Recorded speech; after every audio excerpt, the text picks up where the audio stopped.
What's up, everyone? Welcome back to PB Talks. This is the match review of Chennai Super Kings' final game of the IPL season, and thank God it's over.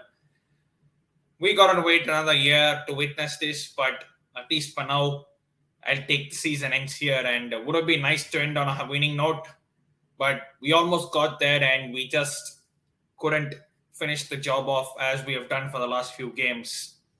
There have been sparks here and there, but overall, as a team performance, as a collective, we have been disappointing, and this goes down as probably our worst season ever.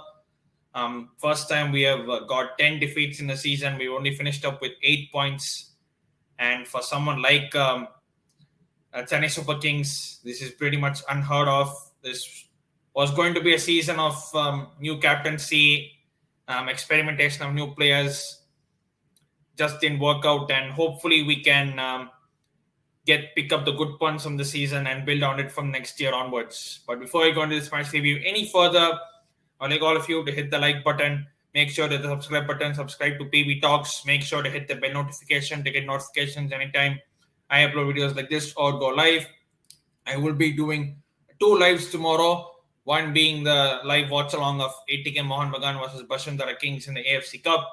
And second one, I'll be going with Sharada from She Talks Cricket regarding the Women's T20 Challenge that is about to begin in just about 2-3 days' time. So make sure to keep your eyes peeled out for that as I edge towards 500 subscribers by the end of this month.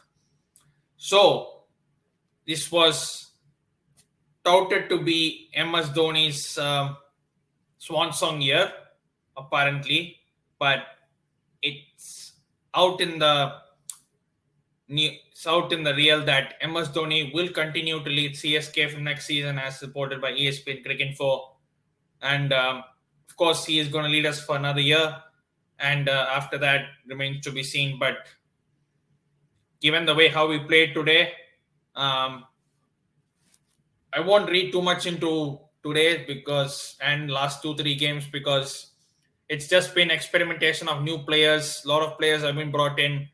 So it was just a question of who was going to be there for the longer term, just to see who works and who doesn't work. Winning was, to be honest, obviously you want to play to win, but in our context, in our situation, winning kind of gets secondary, and we only saw which players are going to make for next year or not. And in that way, we almost kept the same squad as that lost to Gujarat Titans. Only one change though. Ambari Raidu came in for Shivam Dubey. And we're coming up against the Rajasthan Royals side, who are fighting for top 2. If they won this game, they would have gone to second place, and they would have played qualifier 1 against the Gujarat Titans, which they exactly did. The Rajasthan Royals, they won most of their battle at the auction, where they got in super players. They got in experienced internationals, experienced Indian internationals, and that is making the difference for them. And I think it's the first time since 2008 itself where they went all the way to win the title that they're making to the playoffs. So, I mean, long wait for a title itself is hard enough, but when you long wait just to get to the playoffs itself, that is a different thing in itself. And congrats to all Rajasthan Royals fans who have finally qualified for the playoffs after such a very, very long time. You have deserved this, and hats off to you. But coming to CSK's point of view, well, we didn't start off on a great note. Gaikwad against Bolt, there was only one conclusion, as it has happened before. Twice he got him out before this one, and this is the third time. Twice with Mumbai Indians, once with Rajasthan Royals, and after that, Moeen Ali just did an absolute madness. He was absolutely middling everything. Anything he touched turned into 4 or 6, and it's just that wherever Rajasthan Royals bowled, he was able to hit them out of the park, hit them for a 4. He was seeing gaps as if it was literally programmed in his head. He knew where the fielders weren't. He knew what ball the bowler was going to bowl, and he adjusted accordingly. Yes, it's come so late, but just seeing Moeen Ali in full elegance is just bliss in itself, and that's what we got to witness. Unfortunately, other players around him, they never stepped up, and it was Moeen Ali who scored 93 runs of 57 balls. To take out Moeen Ali's score from the scorecard, The other scorecards would read 57, yes, 57 of 63 balls. That's what the other people combined, and him alone 93 of 57. And it was on at first 6 overs, CSK made 75 runs. Yes, we made half the score in just 6 overs, and the rest for 14 overs, it was a struggle. I mean, we couldn't put bat to ball. No one could really stick with Moeen Ali, and he himself was not in his best. Towards the middle and towards the end, where he couldn't accelerate. 19 balls he made his 50. After that, it was a struggle. Yes, he got to 93. I thought he would have got to his century, but credit to Rajasthan Royals bowlers. The likes of Oben McCoy was good. Ravichandran Ashwin doing Ravichandran Ashwin things, and Chahal again um, amongst the wickets as he always is. Now he is the purple cap holder, I think, ahead of Hasaranga. And overall, it was a extremely brilliant bowling performance by Rajasthan Royals, especially given that we were 75. We would have been looking at 200, 220, but we just got restricted to 150, and no one really got going. MS Dhoni was dropped twice. That still didn't allow him to score past the 100 strike rate minimum. Raidu never got going. Jagadish never got going. Devon Conway looked in bits and pieces. And that was it. We limped our way to 150 after being 75 for 1 in the first 6 overs. And look at the bowling. Trent bowled one of his overs went for 26. Apart from that, he went for just 18 runs in his 3 overs. Prasidh Krishna, he was also taken for runs by Moeen Ali. Chahal was brilliant. Oben McCoy, the pick of the bowlers, 4 overs, 2 for 20. He was brilliant with his variations, with his faster balls. He was the pick of the bowlers. Ravichandran Ashwin picked 1 wicket. And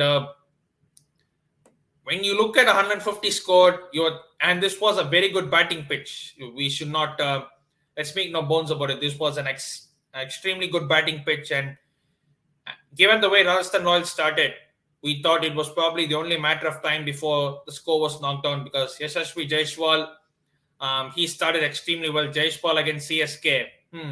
Where have we heard this before? It was just last season. And we got Josh Butler out early again.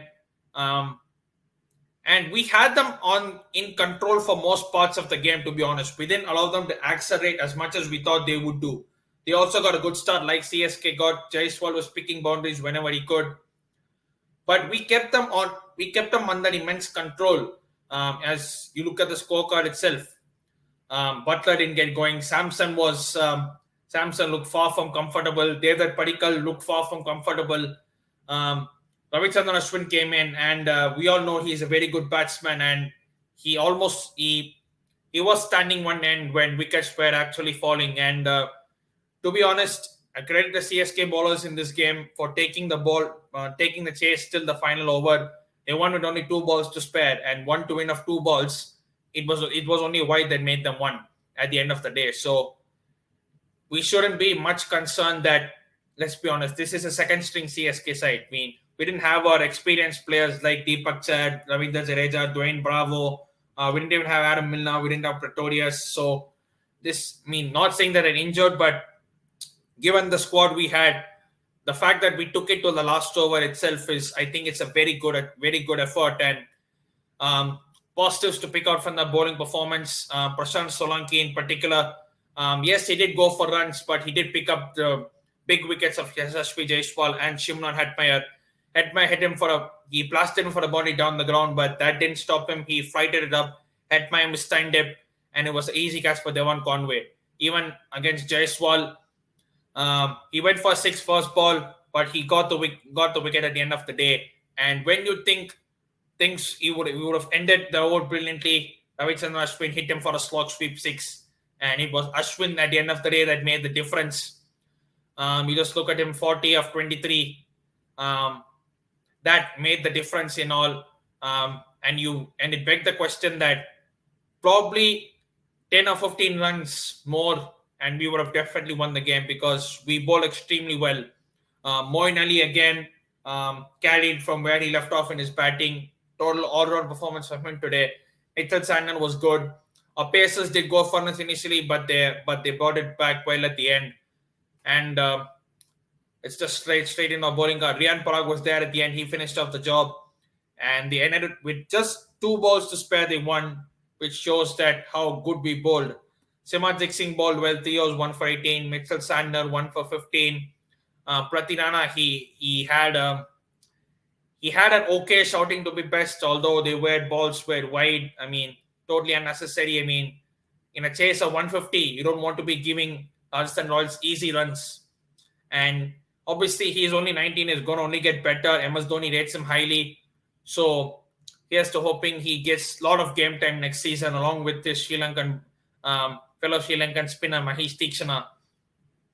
Moeen Ali 4 overs, 1 for 21, and Prashant Solanki 2 overs, 2 for 20. Yes, he did go for runs, but he did pick the wickets, which is very important.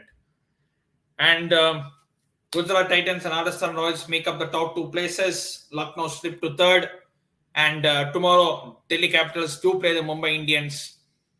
And it'll be interesting to see who makes the 4th spot, because if Delhi wins, Delhi gets through and plays Lucknow in the qualifier in the eliminator. If Delhi loses, RCB make it to play Lucknow Super Giants in the eliminator, given that RCB are in 16 points, but Delhi, if they win, they'll also go to 16 points, but they have a very good net run rate. So that ends CSK's season, and it's been a very, very poor season by our standards. 10 losses in itself, it speaks volumes. We should have done way better, and this season was like a transition season, as I said earlier. And obviously, we are sad that we lost and we couldn't even make a big deal of what this was. But at the same time, you got to put into perspective that we tested a lot of players to see the next seasons who can come good, who will definitely make it, who will definitely make it big. And we have a glimpse of who can make it to the bigger stage. For example, the likes of Jagadisan, who hopefully we can give him a lot more game time next season. Mahesh Tikshana, I think, has been superb. Pratirana has had decent spells. Even Prashant Solanki, he picked up wickets today and he was super economical in the last game. So hopefully he can make an impact next season, along with the likes of Deepak Chahar and whatnot. Mukesh Chaudhary this season, I think he has been pretty good. He's picked up like 16, 17 wickets. For a debut season, 16 wickets is a very good return in itself. And hopefully we can see a lot more of him next season. Simajit Singh, he has had a few good spells. So spoiled for choice, really, in terms of who will definitely play next season. When you see Deepak Chahar will return, Adam Milne will return, given that they are certified starters. It's going to be interesting to see who makes up the starting 11 for next season after this season. So Devon Conway has been good in spells. Moeen Ali hasn't been the Moeen Ali of old. Gaikwad has not been the Gaikwad of old. But such has been our season that it's gone down like that, and we hope we can only get better next season. As I mentioned earlier, I will be going live tomorrow for ATK Mohun Bagan versus Bashundhara Kings, and to discuss the Women's T20 Challenge with Sharada from She Talks Cricket. I will be creating the lives pretty soon, and I'll be doing a double live session tomorrow. End of our season, it's worked in sparks, but on a collective, it's not been great, and we just hope we can get better next season. And if you're on this channel, make sure to hit the like button, subscribe to PB Talks, hit the bell symbol to get notifications whenever I upload videos like this or go live. As I keep saying at the end of every single video, stay safe and wash them hands. Thank you, everyone. See you soon.